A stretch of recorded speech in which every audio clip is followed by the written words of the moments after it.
In the shadows of war, kingdoms rose and crumbled, but behind every stone laid was sweat, suffering, and sacrifice, until the fortress stood an unbreakable symbol of power and fear.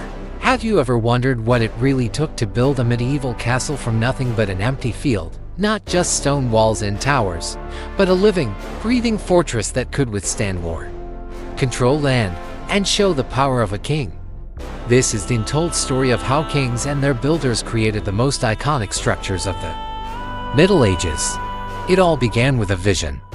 A king needed more than just a palace. He needed protection, a statement of power, and a place to control his realm. Castles were more than homes, they were weapons, symbols, and machines of authority. The first step was always location. High ground, near a river, or overlooking a trade route. A place where enemies could be seen from miles away. Once chosen, the king ordered his men to clear the land, dig ditches, and mark out the foundations. From this moment, an ordinary patch of earth began to transform into a fortress. Stone was the lifeblood of any great castle. Massive blocks had to be quarried, carved, and dragged sometimes for miles using oxen, carts, and sheer human strength. Imagine the noise, hammers striking, chisels cutting, voices shouting as thousands of workers toiled day and night. For many peasants, building a castle was not just a job, it was their duty. Often forced labor under the command of the king. The walls came first. Curtain walls shot up high, stacking one on top of the other, looking amazing. Built so thick that no ordinary weapon could pierce them. At the corners, great towers stood like watchful eyes, giving archers the perfect angle to rain arrows down on attackers. Next came the moat, a trench filled with water, or sometimes just dry and deep enough to trap invaders. To cross it, enemies had to face the drawbridge, a heavy wooden bridge that could be raised in moments, cutting off the only entry. Then, the heart of the castle, it is the keep. This massive stone building stood at the center, the last refuge if the walls were breached, with narrow windows, spiral staircases, and thick doors of oak and iron.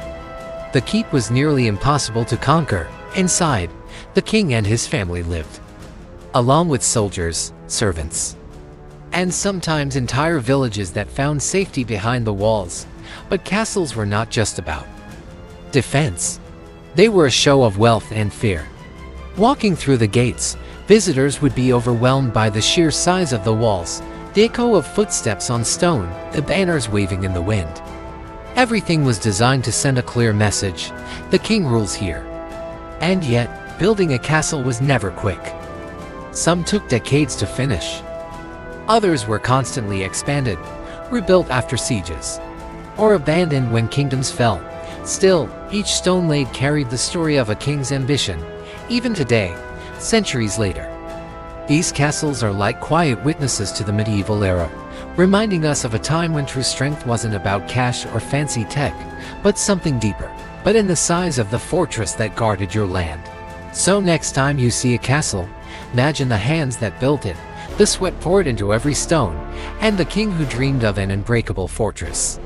Because behind every castle lies not just stone and mortar, but the will of a ruler who wanted his power to last forever. And if you enjoy stories like this where history comes alive in ways you never heard before, make sure to subscribe, because many more epic tales are waiting for you.